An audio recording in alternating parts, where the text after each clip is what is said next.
নমস্কার, কেমন আছেন সবাই? সোহাগের মা রান্নাঘরে আপনাদের সকলকে স্বাগত। বেলা এখন 12টা বাজে। তবে জানেন তো, সকালে সব কাজকর্ম সেরে নিয়েছি। এবার আস্তে আস্তে যাব রান্নাঘরের দিকে। তবে জানেন তো, রান্নাঘরে আজকে অনেক রকম সবজি এসেছে, কিন্তু তার আগে যাব একটু বাইরের দিকে। চলুন বাইরের দিকে একটিবার যাওয়া যাক।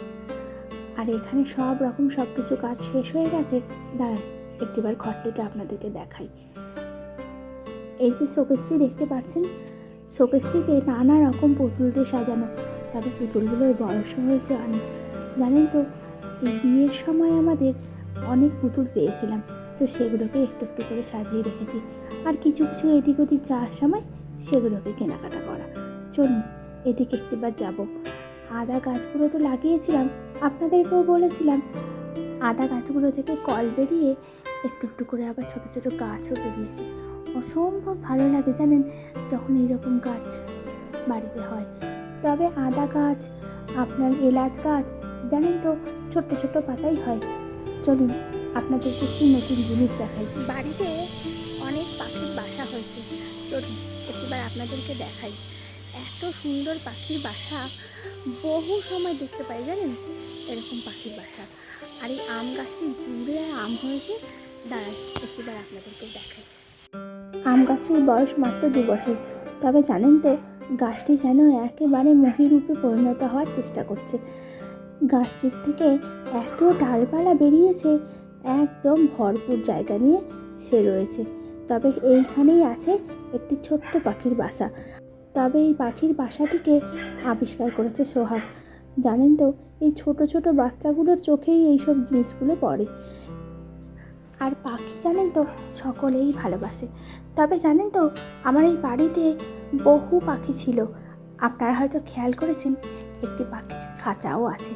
তবে জানেন তো, সোহাগ যখন ছোট ছিল, পাখিগুলোকে একদিন চন্দন ছেড়ে দেয়।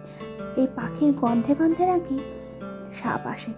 এই কথাটি অনেক দিন আগেই চন্দন বলেছিল। তবে জানেন তো, একদিন সত্যি সত্যিই দারুণ সাপ এসেছিল। আমার বাড়ির যে খাঁচাটি আছে, তাতে কতগুলো বদ্রি পাখি ছিল। মাত্র সদ্য তারা ডিম ফুটে বাচ্চা বের করেছে, আর অমনি সেই বাচ্চাগুলোকে জানেন, সাপটি একদম খাওয়ার জন্য প্রস্তুত হয়েছিল। আর সেই ঘটনার পর থেকেই বাড়িতে আমরা আর বদ্রি পাখি পুষি না। ওপরে ওই যে হলুদ রঙের পাখিগুলো দেখতে পাচ্ছেন, এই হলো মা পাখি। তবে জানেন তো, প্রতিদিন রাতের বেলায় ওই বাসাটিতে এসে সে চুপটি করে বসে থাকে নিচে একাই। যখন খোলা আকাশের নিচে সে নিজেকে মেলে ধরে, তার রূপ থাকে অন্যরকম। আবার যখন বাসায় আসে, সে যেন একটু ভয়ে তার যেন প্রাণটা কাঁপে। কি অসম্ভব সুন্দর লাগছে বলুন তো! এত সুন্দর কালারিং পাখি আমার দেখাই প্রথম। তবে ইচ্ছা আছে রাতের বেলায় যখন সে বাসায় ফেরে, তখন একটিবার আপনাদেরকে দেখাবার। এখন এসেছি জামরুল গাছের সামনে। কি অসম্ভব সুন্দর ফুল ফুটেছে বলুন তো জামরুলের। আর তার চারপাশে মৌমাছিরা আনাগোনা করছে তার মধু খাবার জন্য। এইরকম একটি ভিডিও আপনাদেরকে এর আগের দিন দেখিয়েছিলাম। তবে জানেন তো, যখন গাছটিতে একদম প্রথম প্রথম ফল ধরবে, ঠিক সেই সময়কার ভিডিও এটি। তবে এখনকার ভিডিওটি আপনাদেরকে একটিবার দেখাবো কেমন আছে আমার জামরুলের চারাটি। তবে জানেন তো, একটি সদ্যজাত মা যখন তার নবজাতককে পৃথিবীতে আনতে তার সব সৌন্দর্যতা শেষ করে দেয়, ঠিক তেমনই অবস্থা হয় একটি চারা গাছের। এর আগের ভিডিওটি দেখে তার লাবণ্যত্ব, তার রূপ যেরকম ফুটে উঠেছিল, তেমনি দেখুন এক নিমেষে কোথায় যেন তার লাবণ্যত্ব হারিয়ে গেছে। চলুন এবার যাব রান্নাঘরটির দিকে। অনেক কাজ পড়ে আছে জানেন তো, তবুও এখানে দাঁড়িয়ে আছি কিছুক্ষণ সময় কাটাবার জন্য।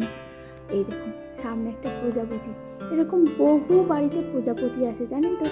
আমার এই সেগুন গাছটির চারিদিকে জানেন তো, কালো কালো ছোট ছোট যে প্রজাপতিগুলো হয়, সেগুলোকে দেখতে পাই।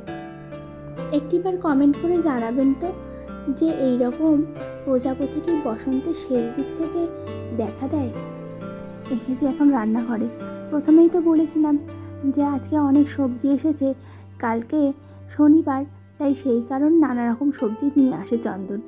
কালকে ভাবছি শুক্তো করবো একটু, নানা রকম সবজি দিয়ে শুক্তো করতে বেশ ভালো লাগে। আর সামনে এনেছে এই যে বড় একটি ডাব, তবে এটি দোমালা জানেন। ভাবছি এটি দিয়ে আজকে একটু ডাব চিংড়ি করবো। চিংড়ি মাছগুলো নিয়ে এসছে, অসম্ভব ভালো লাগে জানেন এই নানা রকম সবজি দিয়ে শুক্তো করতে। চলুন, সোহাগ এবার মনে হয় চলে এসেছে। কোথায় যাব? কোথায় নিয়ে যাব? চলো। আচ্ছা আচ্ছা, অনেকটা রাত বলছি।